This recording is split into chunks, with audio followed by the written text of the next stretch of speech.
ಮೊಟ್ಟ ಮೊದಲ ಬಾರಿಗೆ ವಿನೂತನ ಪ್ರಯತ್ನದೊಂದಿಗೆ ನಾವಿಬ್ಬರು ಬರ್ತಾ ಇದ್ದೀವಿ. ತಾಲೂಕು ಪಂಚಾಯತ್ ಜಿಲ್ಲಾ ಪಂಚಾಯತ್ ಚುನಾವಣೆ ಬಗ್ಗೆ ಮುಖಂಡರ ಕಾರ್ಯಕರ್ತರ ಅಭಿಪ್ರಾಯವೇನು ಅಂತ ಫೋನಿನ್ ಕಾಲ್ ಸ್ಟಾರ್ಟ್ ಮಾಡ್ತಾ ಇದ್ದೀವಿ. ಈ ಒಂದು ವಿಶೇಷ ಕಾರ್ಯಕ್ರಮಕ್ಕೆ ನಮ್ಮ ಜೊತೆಗಿದ್ದಾರೆ ಬರ್ಗೂರು ಹರ್ಷದ್ ಅವರೇ. ಕಾರ್ಯಕ್ರಮಕ್ಕೆ ಸ್ವಾಗತ. ನಮಸ್ಕಾರ. ಎಸ್ ಚೇತು, ಬಹಳ ದಿವಸಗಳಿಂದ ನಿರೀಕ್ಷೆಯಲ್ಲಿದ್ದಂತಹ ಜಿಲ್ಲಾ ಪಂಚಾಯತಿ ತಾಲೂಕ್ ಪಂಚಾಯತಿಯ ಚುನಾವಣೆಯ ಕ್ಕೆ ಒಂದು ಹೊಸ ರೂಪ ಕೊಟ್ಟಂತಾಗಿದೆ ಡಿ.ಕೆ. ಶಿವಕುಮಾರ್ ಅವ್ರ ಹೇಳಿಕೆ. ಸೊ ಸಾಕಷ್ಟು ಹಳ್ಳಿಯ ಭಾಗದಲ್ಲಿ ನಾನು ಚುನಾವಣೆಗೆ ನಿಲ್ಲಬೇಕು, ಚುನಾವಣೆ ಸ್ಪರ್ಧೆ ಮಾಡಬೇಕು, ನಾನು ಗೆಲ್ಲಬೇಕು, ತಾಲೂಕ್ ಪಂಚಾಯತಿಗೆ ಆಯ್ಕೆಯಾಗಿ ಹೋಗಬೇಕು, ಜಿಲ್ಲಾ ಪಂಚಾಯತಿಗೆ ಆಯ್ಕೆಯಾಗಿ ಹೋಗಬೇಕು ಅನ್ನೋ ಒಂದು ನಿರೀಕ್ಷೆ ಬಹಳಷ್ಟು ವರ್ಷಗಳಿಂದ ಚರ್ಚೆಯಲ್ಲಿತ್ತು. ಯಾಕಂದರೆ ಚುನಾವಣೆ ಹೋಲ್ಡ್ ಆಗಿರೋದ್ರಿಂದ. ಸೊ ಈಗ ಘೋಷಣೆ ಆಗಿದೆ. ನಮ್ಮ ಹಳ್ಳಿ ಭಾಗದ ಮುಖಂಡರುಗಳು ಏನ್ ರೆಡಿ ಇದ್ರಲ್ಲ, ನಾನಾಕಾಂಕ್ಷಿ ನಾನು ಪಕ್ಷಕ್ಕೆ ಕೆಲಸ ಮಾಡಿದ್ದೀನಿ, ನನಗೆ ಟಿಕೆಟ್ ಕೊಡೋದು ಅನ್ನೋದು ಇತ್ತಲ್ಲ, ಅದು ಚರ್ಚೆಗೆ ಬಂದಿರೋವಂಥದ್ದು ಇವಾಗ.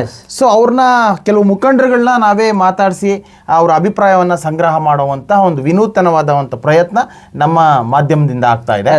ಸೊ ಈಗ ಮೊದಲನೇದಾಗಿ ಸರ್ ನಮಸ್ಕಾರ.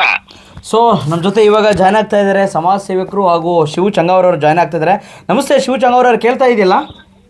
ಸರ್ ನಮಸ್ಕಾರ ಸರ್, ಹೇಳಿ ಸರ್. ಸರ್ಕಾರ 2-3 ತಿಂಗಳಿಗೆ ತಾಲೂಕ್ ಪಂಚಾಯತ್ ಜಿಲ್ಲಾ ಪಂಚಾಯತ್ ಚುನಾವಣೆ ನಡೆಸಬೇಕು ಅಂತ ಅಭಿಪ್ರಾಯ ತಾಂಡಿದೆ, ಏನ್ ಅನಿಸ್ತದೆ ಸರ್? ಇಲ್ಲ ಸರ್, ತುಂಬಾ ಖುಷಿ ಆಗುತ್ತೆ ಸರ್. ತುಂಬಾ ದಿನದಿಂದ ಅದು ನೆನೆಗುದಿಗೆ ಬಿದ್ದಿತ್ತು. ಸುಮಾರು ಈಗ 5ನೇ ವರ್ಷ ಆಗ್ತಾ ಇದೆ ಸರ್ ನೆನೆಗುದಿಗೆ ಬಿದ್ದು. ಅದು ಇವಾಗ ಆಗ್ತಿರೋದು, ಅದು ನಮ್ಮ ಸರ್ಕಾರ ಇದ್ದಂಗೆ ಆಗ್ತಿರೋದು. ಇನ್ನೂ ತುಂಬಾ ಖುಷಿ ವಿಚಾರ ಸರ್.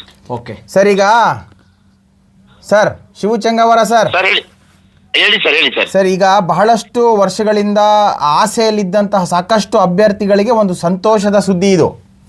ಹೌದು ಸರ್. ಈಗೆಲ್ಲ ವೈಟ್ ಶರ್ಟ್ಗಳು ಬೆಳಕಿಗೆ ಬರ್ತಾವಲ್ವಾ ಈಗ? ಹೌದು ಸರ್, ಬರ್ತವೆ ಸರ್. ನಾವು ವೈಟ್ ಶರ್ಟ್ ಆಲ್ರೆಡಿ ಹಾಕಿದೀನಿ ಸರ್. ಹಾ ಸರ್, ಇವಾಗ ಇನ್ನು ಬೆಳಕಿಗೆ ಬರೋರು ಇದ್ದಾರೆ ಸರ್. ಅದೇ ಉದಯೋನ್ಮುಖ ರಾಜಕೀಯ ಪ್ರವೇಶ ಮಾಡುವಂತವ್ರಿಗೆ ವೈಟ್ ಶರ್ಟ್ ಹೊಸ ಅನುಭವ ಈಗ. ಹೌದು ಸರ್. ಈಗ ನೀವೆಲ್ಲ ಹಳೆ ಲೆಕ್ಕದಲ್ಲಿ ಬಂದ್ಬಿಡ್ತೀರಾ ಬಿಡಿ, ನೀವೆಲ್ಲ ಸಮಾಜ ಸೇವಕರು. ಹೌದು ಸರ್, ನಾವು ಹಳೆ ಲೆಕ್ಕದಲ್ಲೇ ಇದೀವಿ ಸರ್.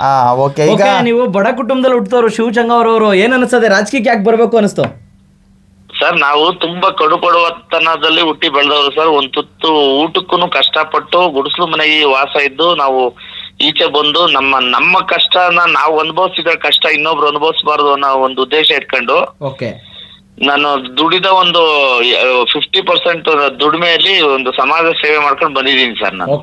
ಈಗ ನಿಮ್ಗೆ ಈ ಸೇವೆ ಜೊತೆಗೆ ಒಂದು ರಾಜಕೀಯವಾಗಿ ಒಂದು ಶಕ್ತಿ ಸಿಕ್ಕಿದ್ರೆ ಇನ್ನೂ ಒಳ್ಳೇದಾಗುತ್ತೆ ಸರ್. ರಾಜಕೀಯ ಶಕ್ತಿ ಸಿಕ್ಕಿದ್ರೆ ಈಗ 100 ಜನಕ್ಕೆ ನನ್ನ ಕೈಲಿ ಸಹಾಯ ಮಾಡಕ್ ಆಗ್ತಾ ಇದೆ ಸರ್. ಈಗ 1000 ಜನಕ್ಕೆ ಮಾಡ್ಬೋದು ಸರ್. ಎಸ್ ಒಳ್ಳೇದಾಗ್ಲಿ. ಹೌದು ಸರ್. ನಿಮ್ಗೆ ಆದಷ್ಟು ಬೇಗ ತಾಲೂಕ್ ಪಂಚಾಯತ್ ಜಿಲ್ಲಾ ಪಂಚಾಯತ್ ಚುನಾವಣೆಯಲ್ಲಿ ನಿಮ್ಮ ಆಸೆಗಳಿಗೆ ಎಲ್ಲವೂ ಕೂಡ ನನಸಾಗ್ಲಿ ಅಂತ ಬಯಸ್ತೇವೆ. ಓಕೆ, ಅದು ದೇವರು ಮತ್ತೆ ಜನಗಳ ಆಶೀರ್ವಾದ ಸರ್, ನಂದೇನಿಲ್ಲ. Okay Shivu Changavara, okay sir, ನಮಸ್ಕಾರ ಸರ್. ಎಸ್, ನೋಡಿದ್ರಲ್ಲ, ಈಗ ಶಿವು ಚಂಗಾವರ ಜೊತೆ ನಾವು ಒಂದು ಫೋನಿನ ಕಾಲ್ ಮಾತಾಡಿದಾಗ ಅವ್ರಿಗೆ ಬಹಳಷ್ಟು ಖುಷಿಯಾಗಿದೆ. ಈ ಜಿಲ್ಲಾ ಪಂಚಾಯತಿ ತಾಲೂಕ್ ಪಂಚಾಯತಿ ಬಂದಿರೋದ್ರಿಂದ ಬಹಳಷ್ಟು ಸಂತೋಷ ತಂದಿದೆ ಸರ್. ಅದು ನಮ್ಮ ಸರ್ಕಾರದಲ್ಲಿ ಬಂದಿದೆ ಅಂತ ಒಂದು ಹೇಳ್ತಾರೆ. ಸೊ ಅವ್ರ ಸರ್ಕಾರದಲ್ಲಿ ಅವ್ರು ಬೆನ್ ತಟ್ಕೋಬೇಕು. Okay, fine. ಹಲೋ ಅಣ್ಣ, ನಮಸ್ಕಾರ. ನಮಸ್ತೆ ಸರ್. ನಮಸ್ತೆ, ನಾನು ಹರ್ಷದ್ ಮಾತಾಡ್ತಾ ಇದ್ದೀನಿ. ಹರ್ಷದ್ ನಮಸ್ತೆ, ಚೆನ್ನಾಗಿದ್ದೀರಾ? ಸರ್ ಈಗ ಮ್ಯಾಟ್ರಿಗೆ ಬಂದ್ಬಿಡ್ತೀನಿ ಒಂದೇ ಸಾರಿ. ಹೇಳಿ ಸರ್. ನೀವು ನಗರಸಭಾ ಸದಸ್ಯರು, ಸ್ಥಾಯಿ ಸಮಿತಿ ಅಧ್ಯಕ್ಷರಾಗಿ ಕೆಲಸ ಮಾಡಿದವರು ಸರ್. ಈಗ ಜಿಲ್ಲಾ ಪಂಚಾಯತಿ ಮತ್ತೆ ತಾಲೂಕ್ ಪಂಚಾಯತಿ ಚುನಾವಣೆ ಘೋಷಣೆ ಆಗಿದೆ. ಈಗ ಡಿ.ಕೆ. ಶಿವಕುಮಾರ್ ಅವರು ಒಂದು ಸುಳಿವು ಕೊಟ್ಟಿದ್ದಾರೆ. ಮಾರ್ಚ್ ತಿಂಗಳಲ್ಲಿ ಅಥವಾ ಏಪ್ರಿಲ್ ತಿಂಗಳಲ್ಲಿ ಮಾಡ್ತೀನಿ ಅಂತ ಹೇಳಿದ್ದಾರೆ. ತುಂಬಾ ವರ್ಷಗಳಿಂದ ಇದು ಜಿಲ್ಲಾ ಪಂಚಾಯತಿ ನಡೆದಿರ್ಲಿಲ್ಲ ಸರ್. ಏನ್ ಅನಿಸ್ತದೆ ಸರ್ ನಿಮ್ಗೆ?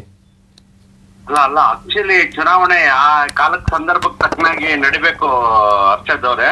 ಎಸ್, ಆಕ್ಚುಲಿ ಇದು ತುಂಬಾ ಡಿಲೇ ಆಯ್ತು.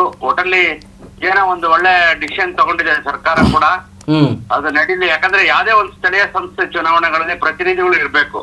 ಪ್ರತಿನಿಧಿಗಳು ಇದ್ರೇನೆ ಅದಕ್ಕೆ ಭೂಷಣ. ಆಮೇಲೆ ಕೆಲಸ ಕಾರ್ಯಗಳು ಅಚ್ಚುಕಟ್ಟಾಗಿ ನಡ್ಕೊಂಡು ಹೋಗೋದು ಯಾವತ್ತೂ ಸ್ಥಳೀಯ ಸಂಸ್ಥೆಗಳಿಗೆ ಆ ಜನಪ್ರತಿನಿಧಿಗಳು ಇರ್ಬೇಕದು. ಸೊ ಇನ್ನೊಂದು 5 ವರ್ಷದಿಂದ ಮುಂಚಿತವಲ್ಲೇ ನಡಿಬೇಕಾಯ್ತು. 2021 ಆ ಟೈಮಲ್ಲಿ ಆಗ್ಬೇಕಾಯ್ತು ಚುನಾವಣೆಗಳು. ಸೊ ನಿಮ್ಮ ಸರ್ಕಾರ, ನೀವು ಕೂಡ ಕಾಂಗ್ರೆಸ್ ಪಕ್ಷದ ಕಾರ್ಯಕರ್ತರು, ನಿಮ್ಮ ಒಂದು ಸರ್ಕಾರದ ಅವಧಿಯಲ್ಲಿ ಮಾಡ್ತಾ ಇದ್ದಾರೆ, ಏನಿಸ್ತದೆ? ಅಲ್ಲ ಆಕ್ಚುಲಿ ಈಗ ಈ 2 ಸರ್ಕಾರ ತಪ್ಪಾಗಿದೆ. ಹಿಂದೆ ಬಿಜೆಪಿ ಸರ್ಕಾರ ಕೂಡ 2.5 ವರ್ಷ ಅದು ಕೂಡ ಮಾಡಿಲ್ಲ. ಬಿಜೆಪಿ ಮತ್ತೆ ಅವರಿದ್ದಾಗ ಯಡಿಯೂರಪ್ಪ ಅವರಿದ್ದಾಗ ಕೂಡ ಮಾಡಿಲ್ಲ. ಇವಾಗ ಇವರು ಯಾವ ಕಾರಣದಿಂದ ಅದು ಡಿಲೇ ಆಗಿದೆ ಗೊತ್ತಿಲ್ಲ ನನಗೆ. ಒಟ್ಟಲ್ಲಿ ಇವಾಗ ಮಾಡ್ತೀವಿ ಅಂತ ಹೇಳಿರೋದೇ ಒಂದು ಒಳ್ಳೆ ಬೆಳವಣಿಗೆ. ಯಾಕಂದ್ರೆ ಬಹಳಷ್ಟು ಕಡೆ ಜನಪ್ರತಿನಿಧಿಗಳು ಇಲ್ಲದೆ ಪಂಚಾಯತಿಗಳು ಸ್ವರ್ಗೋಗಿದೆ. ಆ ಪಂಚಾಯತಿ ಸದಸ್ಯರಿದ್ದೆ ಅದಕ್ಕೊಂದು ಯಾವ್ದಾರ ಒಂದು ಈಗ ನೋಡಿ ಮೊನ್ನೆ 15 ಫೈನಾನ್ಸ್ ಅಲ್ಲಿ ಬಹಳಷ್ಟು ದುಡ್ಡು ವಾಪಸ್ ಹೋಯ್ತು ಅಂತ ಕೇಳ್ಪಟ್ಟೆ. ಅದೆಲ್ಲ ಆಗ್ತಾ ಇರುತ್ತೆ, ಅದೆಲ್ಲ ಆಗ್ಬಾರ್ದು. ಒಳ್ಳೇದಾಗ್ಲಿ. ಒಟ್ಟಲ್ಲಿ ಮುಂದೆ ನಮ್ಮ ರಾಜ್ಯಕ್ಕೆ ಜಿಲ್ಲಾ ಪಂಚಾಯತಿ ತಾಲೂಕ್ ಪಂಚಾಯತಿ ಚುನಾವಣೆ ನಡೆದು ಒಳ್ಳೆ ಅದೇನು ಆಶಯ ಇದೆ ಅವರ ಆಶಯ ಏನಿದೆ ಗ್ರಾಮ ಸ್ವರಾಜ್ಯ ಆಶಯ ಈಡೇರ್ಲಿ ಅಂತ ನಾನು ಕೂಡ ಭಾವಿಸ್ತೇನೆ. ಸರ್, ಇಷ್ಟೊಂದು ನಮ್ಮ ಜೊತೆ ಮಾತಾಡಿದ್ಕೆ ರಂಗನಾಥ್ ಅವರೇ ತುಂಬಾ ಧನ್ಯವಾದಗಳು. ಆಯ್ತು, ಥ್ಯಾಂಕ್ಸ್. ಓಕೆ. ನೋಡಿದ್ರಲ್ಲ, ಕನಕ ಬ್ಯಾಂಕ್ನ ಅಧ್ಯಕ್ಷರು ಹಾಗೂ ನಗರಸಭಾ ಸದಸ್ಯರಿರ್ತಕ್ಕಂಥ SL ರಂಗನಾಥ್ ಅವರ ಅಭಿಪ್ರಾಯವನ್ನು ಕೂಡ ಅವರು ನಮ್ಮ ಮುಂದೆ ಇಟ್ಟರು. ನೆಕ್ಸ್ಟ್ ಕಾಲ್ ಇವಾಗ ನಮ್ಮ ಜೊತೆ ಇದ್ದಾರೆ ಎಂಡ್ಲಿಗೆರೆ ಮೂರ್ತಿ ಅವರು. ಮೂರ್ತಣ್ಣ ನಮಸ್ಕಾರ. ನಮಸ್ತೆ ಸರ್. ಅನೇಕ ದಿನಗಳ ನಂತರ ತಾಲೂಕ್ ಪಂಚಾಯತ್ ಜಿಲ್ಲಾ ಪಂಚಾಯತ್ ಚುನಾವಣೆ ನಡೆಸ್ತೀವಿ ಅಂತ ಸರ್ಕಾರ ಗ್ರೀನ್ ಸಿಗ್ನಲ್ ಕೊಟ್ಟಿದೆ, ಏನು ಅನಿಸ್ತದೆ ಸರ್? ನಾವು 6-7 ವರ್ಷದಿಂದ ಚುನಾವಣೆ ನಿಲ್ಬೇಕು ಅಂತ ಓಡಾಡ್ತಾ ಇದೀವಿ ಸರ್. ಆಸ್ಪಿರೆಂಟ್. ಹೌದೌದು. ಎಸ್ ಹೇಳಿ. ಏನಿಲ್ಲ ಸರ್, ದೇಶ ಉದ್ಧಾರ ಆಗ್ಬೇಕು ಅಂತಂದ್ರೆ ಗ್ರಾಮ ಉದ್ಧಾರ ಆಗ್ಬೇಕು, ಗ್ರಾಮ ಉದ್ಧಾರ ಆಗ್ಬೇಕು ಅಂತಂದ್ರೆ ಸ್ಥಳೀಯ ಸಂಸ್ಥೆಗಳ ಚುನಾವಣೆಗಳಾಗಬೇಕು ಸರ್. ಎಸ್, ಹೌದು. ಅದೆಲ್ಲ ಪೆಂಡಿಂಗ್ ಆಗಿರೋದ್ರಿಂದ ಗ್ರಾಮಗಳ ಅಭಿವೃದ್ಧಿ ಕುಂಠಿತ ಆಗಿದೆ. ಸೊ ನಮಗೆ 5 ವರ್ಷಗಳಿಂದ ಒಂದು ಹೆಸರುಗಳು ಕೇಳ್ಪಡ್ತಾ ಇದೆ. ಅದರಲ್ಲಿ ನಿಮ್ದು ಎಂಡ್ಲಿಗೆರೆ ಮೂರ್ತಿ ಅವರು ನಿಲ್ತಾರೆ ಜಡ್ಪಿಗೆ ಅಂತ ಒಂದು ಕೂಗಿದೆ ತಾಲೂಕಲ್ಲಿ. ಹೌದು ಸರ್. ನಿಮ್ಗೆ ಎಷ್ಟು ಖುಷಿ ಆಗ್ತದೆ ಈ ಸಂದರ್ಭ? ಖಂಡಿತವಾಗ್ಲೂ ಖುಷಿ ಆಗ್ತಾ ಇದೆ ಸರ್. ಒಬ್ಬ ಬಡ ಕುಟುಂಬದಿಂದ ಬಂದು ಇವತ್ತು ನಾವು ನಮ್ ಕೈಲಾದ ಮಟ್ಟಿಗೆ ಸ್ವಲ್ಪ ಸಣ್ಣ ಪುಟ್ಟ ಕೆಲಸಗಳಂತೂ ಮಾಡಿದ್ವಿ ಸಮಾಜ ಸೇವೆ ಹೆಸರಲ್ಲಿ. ಸೊ ಒಂದು ಅವಕಾಶ ಕೊಟ್ರೆ ಪ್ರತಿ ಮನೆಗೂ ತಲುಪಿ ಕೆಲಸ ಮಾಡ್ಬೇಕಂತ ಇದೀನಿ ಸರ್. ಓಕೆ. ಎಸ್ ಮೂರ್ತಿ ಅವರೇ, ಈಗ ಆಲ್ರೆಡಿ ಈಗ ಸ್ಟೇಟ್ಮೆಂಟ್ ನ ಕೇಳಿ ರೆಡಿ ಆಗ್ಬಿಟ್ಟಿದ್ದೀರಾ? ಖಂಡಿತವಾಗ್ಲೂ ಸರ್ ರೆಡಿ ಇದೀವಿ ಸರ್. ನಾವು 6-7 ವರ್ಷದಿಂದ ಓಡಾಡ್ತಾನೆ ಇದೀವಿ ಸರ್. ಎಸ್. ಓಕೆ, ನಿಮ್ ಕನಸು ನನಸಾಗ್ಲಿ ಅಂತ ಆಶಿಸ್ತೀವಿ ಮೂರ್ತಿ ಅವರೇ. Thank you sir. Yes Chethu, ಒಬ್ಬೊಬ್ಬರ ಮುಖಂಡರದು ಒಂದೊಂಥರ ಅನುಭವಗಳನ್ನ ಹಂಚ್ಕೊಂತಾ ಇದ್ದಾರೆ. ಒಟ್ಟು ಎಲ್ಲರ ಮುಖದಲ್ಲೂ ಮಾತಲ್ಲೂ ನೋಡಿದ್ರೆ ಖುಷಿ ಅನಿಸ್ತಿದೆಯಲ್ಲ? ಖಂಡಿತ, ನಿಜವಾಗ್ಲೂ ಈ ಒಂದು ಫಲಿತಾಂಶ. ಯಾಕೆಂದ್ರೆ ಹರ್ಷದವ್ರು ಒಂದು ಗಮನಿಸ್ಬೇಕಾಗಿರ್ತಕ್ಕಂಥದ್ದು, ಮಹಾತ್ಮ ಗಾಂಧೀಜಿಯವರು ಒಂದು ಮಾತನ್ನ ಹೇಳ್ತಾರೆ, ಗ್ರಾಮಗಳು ಉದ್ಧಾರ ಆದಾಗ, ಪಂಚಾಯತಿಗಳು ಉದ್ಧಾರ ಆದಾಗ ದೇಶ ಉದ್ಧಾರ ಆಗೋದು ಸಾಧ್ಯ ಅಂತ. ಹಾಗಾಗಿ ಮಹಾತ್ಮ ಗಾಂಧೀಜಿಯವರ ಆಸೆ ಏನಿದೆ, ಗ್ರಾಮೀಣ ಭಾಗದಿಂದ ನಾವು ತಳಮಟ್ಟದಿಂದ ನಾವು ರಾಜಕಾರಣ ಮಾಡಬೇಕು, ಅಭಿವೃದ್ಧಿ ಪಡಿಸ್ಕೊ ಬರಬೇಕು. ಗ್ರಾಮ ಮತ್ತೆ ಪಂಚಾಯತಿ, ಹೋಬಳಿ ಮಟ್ಟ, ತಾಲೂಕು ಮಟ್ಟ, ಜಿಲ್ಲೆ, ಈ ರೀತಿ ಅಭಿವೃದ್ಧಿ ಆದಾಗ ಬಹುಶಃ ದೇಶ ಉನ್ನತ ಮಟ್ಟಕ್ಕೆ ಬರೋದಕ್ಕೆ ಸಾಧ್ಯ ಅಂತ ಮಹಾತ್ಮ ಗಾಂಧೀಜಿಯವರ ಕನಸು. ಎಸ್, ಒಬ್ರು ಹೇಳ್ತಿದ್ರು, ಗ್ರಾಮ ಭಾಗಗಳಿಗೆ ತುಂಬಾ ದುಡ್ಡು ಬಂದು ವಾಪಸ್ ಹೋಗಿತ್ತು ಅಂತ ಕೇಳ್ಪಟ್ಟೆ ಅಂತಾರೆ. ಸೊ ಇದೆಲ್ಲ ಸದುಪಯೋಗ ಆಗಲ್ಲ ಇಲ್ಲಿ ಮೆಂಬರ್ಶಿಪ್ಗಳು ಇಲ್ಲ ಅಂದ್ರೆ. ಸೊ ಒಳ್ಳೆ ನಿರ್ಧಾರನೇ. ಸೊ ನೋಡೋಣ, ಈಗ ಜಿಲ್ಲಾ ಪಂಚಾಯತಿ ತಾಲೂಕ್ ಪಂಚಾಯತಿ ಅಖಾಡಕ್ಕೆ ಯಾರೆಲ್ಲ ಇಳಿತಾರೆ, ಅದು ಅವ್ರವ್ರ ಪಕ್ಷದಿಂದ ಟಿಕೆಟ್ ತಗೊಂತಾರೆ. ಗೆಲುವು ಸೋಲು ಇದ್ದಿದ್ದೆ ಅಲ್ವಾ? ಎಸ್, ಅಭಿಪ್ರಾಯ ಸಂಗ್ರಹ ಮಾಡೋದು ನಮ್ಮ ಕೆಲಸ. ಮಾಡ್ತಾ ಹೋಗೋಣ. Next call. ಸೊ ನಮ್ಮ ಜೊತೆ ಇವಾಗ ಕಲ್ಲಳ್ಳಿ ಮಹೇಂದ್ರಗೌಡರು ಜನಾಗ್ತಾರೆ. ಮಹೇಂದ್ರಗೌಡರು ನಮಸ್ಕಾರ. ಸೊ ತಾಲೂಕ್ ಪಂಚಾಯತ್ ಜಿಲ್ಲಾ ಪಂಚಾಯತ್ ಚುನಾವಣೆಯನ್ನ ಸರ್ಕಾರ ಮಾಡ್ತೀವಿ ಅಂತ ಹೇಳಿದೆ. ಎಷ್ಟು ಮೊದಲೇದಾಗ ಏನ್ ಹೇಳಿಸ್ತೀರಾ? ಏನಿಲ್ಲ ಸರ್, ಒಳ್ಳೆ ವಿಚಾರನೆ. ಕಳೆದ 4 ವರ್ಷಗಳಿಂದ ಸ್ಥಳೀಯ ಸಂಸ್ಥೆಗಳಲ್ಲಿ ಜನಪ್ರತಿನಿಧಿಗಳಿಂದ ಎಲ್ಲ ತಾಲೂಕು ಆಡಳಿತ ಇರ್ಬೋದು, ಜಿಲ್ಲಾಡಳಿತ ಇರ್ಬೋದು, ಜನಪ್ರತಿನಿಧಿಗಳಿಂದ ತುಂಬಾ ಸಮಸ್ಯೆಗಳಾಗ್ತಿತ್ತು. ಒಳ್ಳೆ ನಿರ್ಧಾರ ಮಾಡಿದೆ ಸರ್ಕಾರ. ಓಕೆ. ಎಸ್, ನೀವು ಕ್ಯಾಂಡಿಡೇಟಾ ಸರ್? ಇಲ್ಲ, ಕ್ಯಾಂಡಿಡೇಟ್ ಅಂದ್ರೆ ಇನ್ನೊಂದು ಮೀಸಲಾತಿಗಳು ಪ್ರಕಟ ಆಗಬೇಕು. ತದನಂತರ ಎಲ್ಲ ನಮ್ಮ ಪಕ್ಷದ ಮುಖಂಡರುಗಳೆಲ್ಲ ಕುತ್ಕೊಂಡ್ ಮಾತಾಡಿ ಎಲ್ಲೋ ಒಂದ್ ಕಡೆ ಆಸೆ ಇಟ್ಕೊಂಡಿದ್ದೀರಾ ಚುನಾವಣೆ ಮಾಡ್ಬೇಕು ಅಂತ? ರಾಜಕೀಯದಲ್ಲಿದ್ದಾಗ ಆಸೆಗಳು ಸಹಜವಾಗಿ ಇದ್ದೇ ಇರುತ್ತಲ್ಲ ಚೇತನ್ ಅವ್ರ. ಹೌದೌದೌದು. ಸಂದರ್ಭದಲ್ಲಿ ನೋಡೋಣ, ಮೀಸಲಾತಿಗಳು ಪ್ರಕಟ ಆಗಿ ನಮ್ಮ ಪಕ್ಷದ ಮುಖಂಡರುಗಳೆಲ್ಲ ಯಾವ ರೀತಿ ನಿರ್ಧಾರ ತಗೊಳ್ತಾರ ಎಲ್ಲ. ಸೊ ರಾಜಕಾರಣದಲ್ಲಿ ಬೆಳೆಯುವಂತಹ ನಿಮ್ಮಂತ ಯುವಕರಿಗೆ ತಾಲೂಕ್ ಪಂಚಾಯತ್ ಜಿಲ್ಲಾ ಪಂಚಾಯತ್ ಚುನಾವಣೆ ಎಷ್ಟು ಮಹತ್ವ ವಹಿಸ್ತದೆ?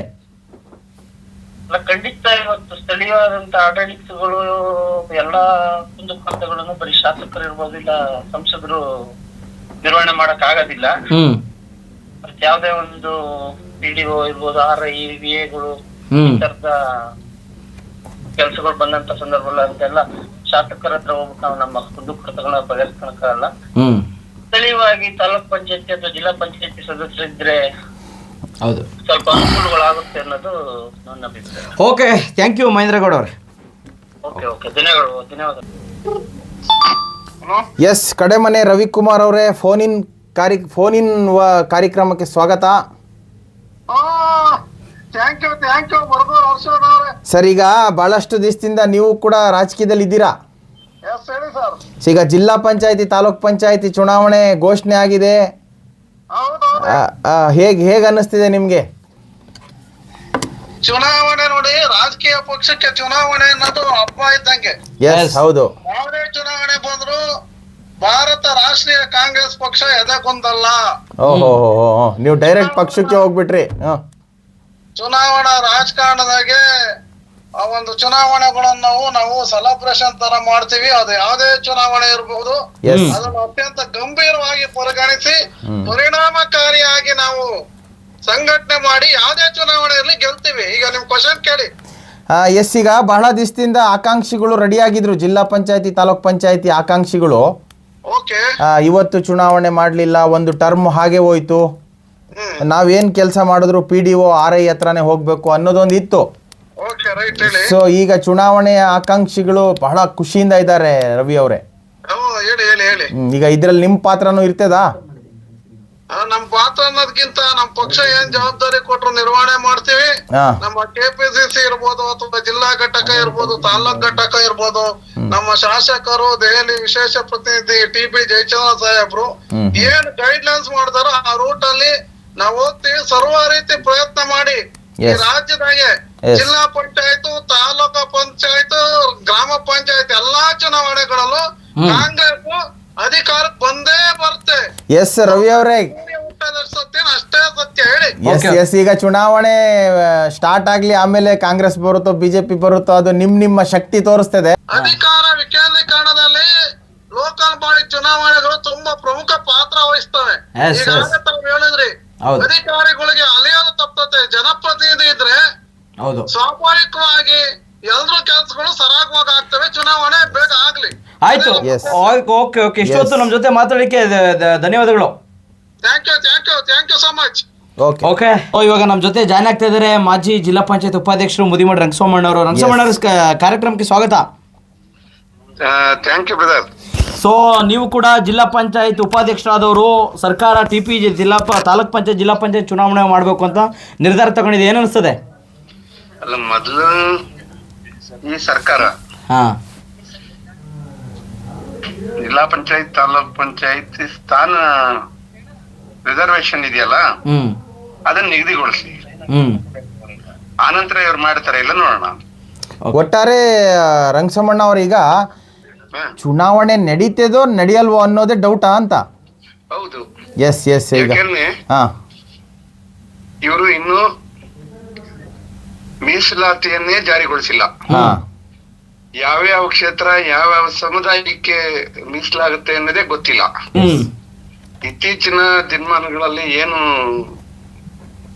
ಮೀಸಲಾತಿ ಘೋಷಣೆ ಮಾಡ್ತ ಸರ್ಕಾರ, ಒಳ ಮೀಸಲಾತಿಯನ್ನು ಘೋಷಣೆ ಮಾಡ್ತು. ಆ ಒಳ ಮೀಸಲಾತಿ ಪ್ರಕಾರ ಆ 3 ಹಂತದ ಸಮುದಾಯಗಳಿಗೆ ಯಾವ್ಯಾವ ಕ್ಷೇತ್ರನ ಯಾರ್ಯಾರಿಗೆ ಕೊಡ್ತೀವಿ ಅನ್ನೋದೇ ಇವ್ರಿಗೆ ಗೊತ್ತಿಲ್ಲ. ಆಯ್ತು, ಒಂದು ವೇಳೆ ತಾಲೂಕ್ ಪಂಚಾಯತ್ ಜಿಲ್ಲಾ ಪಂಚಾಯತ್ ಸರ್ಕಾರ ಮೀಸಲಾತಿ ಎಲ್ಲ ಪ್ರಕಟಿಸಿ ಎಲ್ಲವೂ ಕೂಡ ಸಮಾನವಾಗಿ ಆದ್ರೆ ನಡೆದ್ರೆ ಎಷ್ಟು ಖುಷಿ ಆಗುತ್ತೆ? ಬಹಳ ತುಂಬಾ ಸಂತೋಷ. ಯಾಕೆಂದ್ರೆ ಬಹುಶಃ ಸ್ಥಳೀಯ ಸಂಸ್ಥೆಗಳಲ್ಲಿ ಜಿಲ್ಲಾ ಪಂಚಾಯತ್ ತಾಲೂಕ್ ಪಂಚಾಯತ್ ಸದಸ್ಯರು ಮತ್ತೆ ಅಧ್ಯಕ್ಷ ಉಪಾಧ್ಯಕ್ಷರು ಇಲ್ಲದೆ ಶಾಸಕರ ಕಪಿಮುಷ್ಟಿನಲ್ಲಿ ಸ್ವರ್ಗೋಗಿದೆ ಇಡೀ ವ್ಯವಸ್ಥೆ. ಹೌದೌದು. ಈ ಬ್ಯೂರೋಕ್ರಸಿ ಅಧಿಕಾರಿಗಳು ಏನಿದ್ರೆ ಅದನ್ನ ತನ್ನ ಮನಸ್ಸೋ ಇಚ್ಛೆ ಚಲಾಯಿಸ್ತಾ ಇದ್ದಾರೆ. ಹಾಗಾಗಿ ಅವ್ರು ಏನಾದ್ರೂ ಜಿಲ್ಲಾ ಪಂಚಾಯತ್ ತಾಲೂಕ್ ಪಂಚಾಯತಿ ಮೀಸಲಾತಿ ನಿಗದಿಪಡಿಸಿ ಸಿದ್ದರಾಮಯ್ಯನವರು ಮತ್ತೆ DK ಶಿವಕುಮಾರ್ ನೇತೃತ್ವದ ಸರ್ಕಾರ ಚುನಾವಣೆ ನಡೆಸಿದ್ರೆ ಬಹುಶಃ ಅದಕ್ಕಿಂತ ಸಂತೋಷ ಪಡೋ ಅಂತ ವ್ಯಕ್ತಿ ಈ ತಾಲೂಕಲ್ಲಿ ನನ್ ಬಿಟ್ರೆ ಮತ್ತೆ ಯಾರು ಇಲ್ಲ ಅನ್ನೋದು ನನ್ನ ಆಶಯ.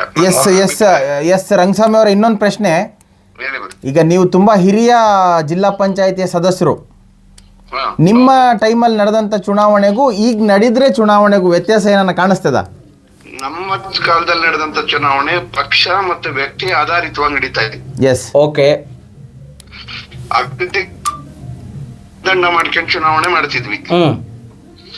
ಯಾಕೆಂದ್ರೆ ಅವತ್ತು ಹೊಸದಾಗಿ ಚುನಾವಣೆ ನಡೆದಂತಹ ಸಂದರ್ಭಗಳಲ್ಲಿ ಆ ಗ್ರಾಮೀಣ ಪ್ರದೇಶದ ಕಷ್ಟ ಸುಖ ಗೊತ್ತಿತ್ತು. ಓಕೆ. ಹಾಗಾಗಿ ನಾವು ಗ್ರಾಮೀಣ ಪ್ರದೇಶದಲ್ಲಿ ಕೆಲಸ ಮಾಡ್ಲಿಕ್ಕೆ ಪ್ರಾಮಾಣಿಕವಾದ ಕೈಲಾದ ಪ್ರಯತ್ನವನ್ನ ಪಡ್ತಿದ್ವಿ. ಓಕೆ. ಬಟ್ ಇವತ್ತಿನ ಪರಿಸ್ಥಿತಿಯಲ್ಲಿ ಏನಾದ್ರೂ ಚುನಾವಣೆ ನಡೆದು ಜನಪ್ರತಿನಿಧಿಗಳ ಕೈಗೆ ಅಧಿಕಾರ ಕೊಟ್ರೆ ಈ ಸರ್ಕಾರ ಈಗಾಗಲೇ ಆರ್ಥಿಕ ಮುಗ್ಗಟ್ಟಿನಿಂದ ಸ್ವರ್ಗೋಗಿದೆ. ಇವರು ಜಿಲ್ಲಾ ಪಂಚಾಯತ್ ಮತ್ತು ತಾಲೂಕಾ ಪಂಚಾಯತಿಗೆ ಯಾವುದೇ ಅನುದಾನ ಕೊಡ್ಲಿಕ್ಕೆ ಸಾಧ್ಯ ಇಲ್ಲ, ಇವ್ರ ಕೈಲಿ ಆಗೋದಿಲ್ಲ. ಅವ್ರು ಅನುದಾನ ಕೊಡದೇನೆ ನೆಪ ಮಾತ್ರಕ್ಕೆ ಚುನಾವಣೆ ನಡೆಸಿದ್ವಿ ಅಂತ ಏನಾದ್ರು ಚುನಾವಣೆ ಮಾಡೋದಾದ್ರೆ ಅದರಿಂದ ಯಾವುದೇ ಪ್ರಯೋಜನ ಆಗ್ಲಿಕ್ಕೆ ಸಾಧ್ಯ ಇಲ್ಲ. ಓಕೆ. ಥ್ಯಾಂಕ್ ಯು ಸರ್ ಇಷ್ಟೊತ್ತು ಮಾತಾಡಿದ್ಕೆ. Thank you brother. ಸೊ ಇಷ್ಟೊತ್ತು ನಮ್ಮ ಜೊತೆ ಮಾತಾಡಿದ್ರು ಮಾಜಿ ಜಿಲ್ಲಾ ಪಂಚಾಯತ್ ಉಪಾಧ್ಯಕ್ಷರು ಮಧುಮಾಡಿ ರಂಗಸ್ವಾಮಿ ಅವರು ಅವರ ಅಭಿಪ್ರಾಯವನ್ನು ತಿಳಿಸಿದ್ದಾರೆ. ಎಸ್ ಸರ್ ನಮಸ್ಕಾರ.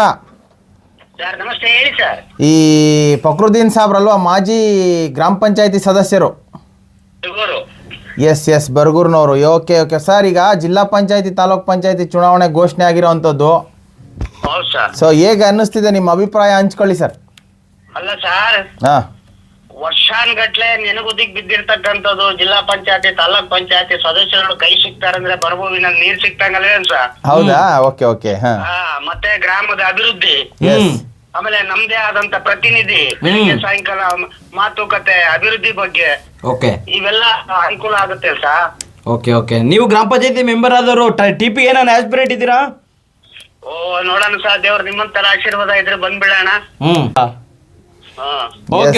ಒಟ್ಟಾರೆ ಸರ್ ಈಗ ಮರುಭೂಮಿನಲ್ಲಿ ನೀರು ಸಿಕ್ತಂಗೆ ಸರ್ ಟಿಪಿ ಜೆಡ್ಪಿ ಗ್ರಾಮಾಂತರ ಪ್ರದೇಶ ಜನಗಳಿಗೆ. ಎಸ್ ನೋಡಿ, ಇದು ಮಾಜಿ ನಗರಸಭಾ ಮಾಜಿ ಗ್ರಾಮ ಪಂಚಾಯತಿ ಸದಸ್ಯರು ಮರುಭೂಮಿಯಲ್ಲಿ ನೀರು ಸಿಕ್ದಂಗೆ ಈ ಚುನಾವಣೆ ಘೋಷಣೆ ಆಗಿರೋದು ಅಂತಿದ್ದಾರೆ. ಸತ್ಯ ಸರ್, ಸತ್ಯ. ಯಾಕಂದ್ರೆ ನಾವೇ ಆಯ್ಕೆ ಮಾಡಿರ್ತಕ್ಕಂತ ಜನಪ್ರತಿನಿಧಿ ನಮ್ ಕೈಗೆ ಸಿಗ್ತಾರೆ ಸರ್. ಇದಕ್ಕಿನ್ನ ದೊಡ್ಡ ಅವಕಾಶ ಬೇರೊಂದಿಲ್ಲ. ಒಟ್ಟಾರೆ ಸಜ್ಜಾಗಿದ್ದೀರಾ ಚುನಾವಣೆಗೆ? 100% ಸರ್. ಈಗ ನೀವೇ ಕ್ಯಾಂಡಿಡೇಟ್ ಆಗ್ತಿರೋ, ಬೇರೆ ಕ್ಯಾಂಡಿಡೇಟ್ ನ ಗೆಲ್ಸ್ತಿರೋ, ಈಗ ನಿಮ್ ಕೈಯಲ್ಲಿ ಇರ್ತದೆ. ಅದನ್ನ ಆಯ್ಕೆ ಮಾಡ್ತಕ್ಕಂತ ನಮ್ಕಿನ್ನ ಶಾಸಕರಿದ್ದಾರೆ, ಅವ್ರ ಜೊತೆನಲ್ಲಿ ಇವರು ಸೇರ್ಕೊಂಡ್ರೆ ಅನೇಕ ಗ್ರಾಮಗಳ ಅಭಿವೃದ್ಧಿಗಳಾಗ್ತಾವಲ್ಲ ಅಂತ ನಮ್ಮ ಆಸೆ ಸರ್. ಓಕೆ, ಧನ್ಯವಾದ. ಇಷ್ಟೊತ್ತು ನಮ್ಮ ಜೊತೆ ಮಾತಾಡಿದಂತಹ ಮಾಜಿ ಗ್ರಾಮ ಪಂಚಾಯತ್ ಸದಸ್ಯರು ಅವರು ಕೂಡ ಮರುಭೂಮಿಯಲ್ಲಿ ನೀರು ಸಿಕ್ದಷ್ಟು ಅಂದ್ರೆ ನೀವು ಅರ್ಥ ಮಾಡ್ಕೊಳ್ಬೇಕು ವರ್ಷಾತ್, ಈ ಚುನಾವಣೆಗಳು ಅನ್ನೋದು ಮನುಷ್ಯನ ಜೀವನದಲ್ಲಿ ರಾಜಕಾರಣದ ಬೆಳೆಯಂತಹ ರಾಜಕಾರಣಿಗಳಿಗೆ ಎಷ್ಟು ಹುಮ್ಮಸ್ ಕೊಡ್ತದೆ ಅಂತ. ಎಸ್ ನೋಡಿ, ಬಹಳ ಖುಷಿ ಆಯ್ತು. ಎಲ್ಲರೂ ಕೂಡ ತನ್ನ ವೈಯಕ್ತಿಕ ಅಭಿಪ್ರಾಯಗಳನ್ನ ಹಂಚ್ಕೊಂಡು ಈ ಚುನಾವಣೆ ಮಾಡ್ತಿರೋದು ಒಳ್ಳೇದು ಅಂತಾನೆ ಹೇಳಿದ್ರು. ಸೊ ಬೇಗ ಮಾಡ್ಬೇಕಾಗಿತ್ತು ಅಂತ ಒಬ್ರು ಹೇಳ್ತಾರೆ, ಇನ್ನೊಬ್ರು ರಿಸರ್ವೇಶನ್ ನ ಕ್ಲಿಯರ್ ಮಾಡಿ ಘೋಷಣೆ ಮಾಡಿ ಅಂತಂತಾರೆ. ಬಟ್ ಕೊನೆ ಪಾಯಿಂಟ್ ಏನು, ಚುನಾವಣೆ ನಡೆದ್ರೆ ಒಳ್ಳೇದು ಅಂತ ಎಲ್ಲಾ ಪಕ್ಷದ ಜನಪ್ರತಿನಿಧಿಗಳು ಗಮನಿಸ್ಬೇಕು. JDS ನರಿಗೆ ಕಾಲ್ ಮಾಡಿ, ಕಾಂಗ್ರೆಸ್ ನರಿಗೆ ಕಾಲ್ ಮಾಡಿ, ಬಿಜೆಪಿ ಅವರಿಗೆ ಕಾಲ್ ಮಾಡಿ, ನಮ್ಮ ಸರ್ಕಾರದಲ್ಲಿ ಚುನಾವಣೆ ನಡೀತಾ ಐತೆ ಅನ್ನೋದಕ್ಕಿಂತ ಹೆಚ್ಚಿನದಾಗಿ ಚುನಾವಣೆಗಳು ನಡೆದು ನಾವೆಂದು TP ZP ಮೆಂಬರ್ಗಳಾಗ್ತೀವಿ, ನಾವೆಂದು ಜನಗಳ ಸೇವೆ ಮಾಡ್ತೀವಿ, ಈ ರೀತಿಯಾದ ಆಲೋಚನೆಗಳು ಇಟ್ಕೊಂಡಿದ್ದಾರೆ. ಒಂದು ಲೆಕ್ಕದಲ್ಲಿ ಪ್ರಜಾಪ್ರಭುತ್ವದ ಏನು ಬಾಬಾ ಸಾಹೇಬ್ ಅಂಬೇಡ್ಕರ್ ಕೊಟ್ಟಿರ್ತಕ್ಕಂಥ ಸಂವಿಧಾನದ ಅಡಿಯಲ್ಲಿ ಜನರಿಂದ ಜನರಿಗಾಗಿ ಜನರಿಗೋಸ್ಕರ ಮಾಡ್ತಕ್ಕಂಥ ಪ್ರಜಾಪ್ರಭುತ್ವದಲ್ಲಿ ಚುನಾವಣೆಗಳು ನಡೆದರೆ ಬಹುಶಃ ಜನಗಳು ತೃಪ್ತಿಯಾಗಿರ್ತಾರೆ, ಅಭಿವೃದ್ಧಿ ಆಗ್ತದೆ ಅಂದ್ರೆ ತಪ್ಪಾಗಲ್ಲ. ಎಸ್, ಖಂಡಿತವಾಗ್ಲು. ಈಗೆಲ್ಲ ಮುಖಂಡರ ಒಂದು ಆಶಾಭಾವನೆ ನೋಡಿದ್ರಲ್ಲ ಚೇತು, ಎಲ್ಲರ ಒಲವಿದೆ. ಚುನಾವಣೆ ಎದುರಿಸಕ್ಕೆ ಎಲ್ಲ ಸಿದ್ಧ ಇದ್ದಾರೆ. ಕೆಲವರು ನಾನು ಕೂಡ ಸಮಾಜ ಸೇವೆ ಮಾಡಿದ್ದೀನಿ, ನಮ್ಮ ಪಕ್ಷದ ಮುಖಂಡರು ಅಂತ ಏನ್ ಹೇಳ್ತಾವ್ರಲ್ಲ, ಇವ್ರು ನಿಜವಾದ ಆಸ್ಪರೆಂಟು ಅಂತಾನೆ ಇಲ್ಲಿ. ಇವ್ರು ರೆಡಿ ಇದ್ದಾರೆ ಅಂತ ಚುನಾವಣೆಯನ್ನ ಎದುರಿಸಕ್ಕೆ ರೆಡಿ ಇದ್ದಾರೆ ಅಂತ. ಸೊ ಸಾಕಷ್ಟು ಮಾಹಿತಿಗಳನ್ನ ಈ ಕೆಲವು ಆಯ್ದ ಮುಖಂಡರು ನಮ್ ಜೊತೆ ಹಂಚ್ಕೊಂಡಿರುವಂತದ್ದು. ಬರುವಂತ ದಿವಸಗಳಲ್ಲಿ ಇನ್ನೂ ದೊಡ್ಡ ಮಟ್ಟದಲ್ಲಿ ಈ ಒಂದು ಕಾರ್ಯಕ್ರಮ ಮಾಡ್ತಾ ಇರ್ತೀವಿ, ನೋಡ್ತಾ ಇರಿ. ಇದು ವಿಶೇಷ ಕಾರ್ಯಕ್ರಮ. ಈ ರೀತಿಯಾದ ಇನ್ನಷ್ಟು ಹೆಚ್ಚಿನದಾಗಿ ವಿಶೇಷ ಸುದ್ದಿಗಳನ್ನು ನಿಮ್ಮ ಮುಂದೆ ನಾವಿಬ್ಬರು ತರ್ತೇವೆ. ಯಾಕೆಂದರೆ ಇವತ್ತು ನಾವೇ ಆಯ್ದುಕೊಂಡು ಅನೇಕರ ಮುಖಂಡರುಗಳನ್ನ, ಕಾರ್ಯಕರ್ತರನ್ನ ಮಾತಾಡಿಸಿದ್ದೀವಿ. ಮುಂದಿನ ದಿನಗಳಲ್ಲಿ ಪ್ರತಿ ಗ್ರಾಮದಲ್ಲಿ ಅಭ್ಯರ್ಥಿಗಳು ಯಾರಾದರೆ ಬೆಟ್ರು, ಈ ರೀತಿಯಾದ ಅನೇಕ ಕುತೂಹಲಕಾರಿ ಚರ್ಚೆಗಳನ್ನು ನಿಮ್ಮ ಮುಂದೆ ಹೊರ್ತಾ ಇರ್ತಾ ಇದ್ದೀವಿ. ನೋಡ್ತಾ ಇರಿ ನಮ್ಮ ಡಿಬೇಟ್. ಎಸ್, ಈಗ ಈ ಭಾಗದ ಜನಗಳಿಗೆ ಇಂತಹ ಒಂದು ಕಾರ್ಯಕ್ರಮ ನಿಮಗೆ ಖುಷಿ ತಂದು ಕೊಡುತ್ತಾ, ಇಂಥ ಒಂದು ಅಭಿಪ್ರಾಯಗಳ ಸಂಗ್ರಹ ಮಾಡ್ತಿರೋದು ನಿಮ್ಗೆ ಏನಾದರೂ ಒಳ್ಳೇದು ಅನಿಸ್ತಿದೆ ಅಂತ ಅಂದರೆ ಈ ಒಂದು ವಾಹಿನಿಗೆ ಕಮೆಂಟ್ ಮಾಡೋ ಮುಖಾಂತರ ನಿಮ್ಮ ಅಭಿಪ್ರಾಯನ ತಿಳಿಸಿ. ಇನ್ನೂ ಬೇರೆ ಥರ ಕಾರ್ಯಕ್ರಮ ಮಾಡಬೇಕು ಅಂತ ಅಂದರೂ ಒಂದು ನಮಗೆ ಟಿಪ್ಸನ್ನು ಕಮೆಂಟ್ ಮುಖಾಂತರ ತಿಳಿಸಿ. ಎಲ್ರಿಗೂ ನಮಸ್ಕಾರ.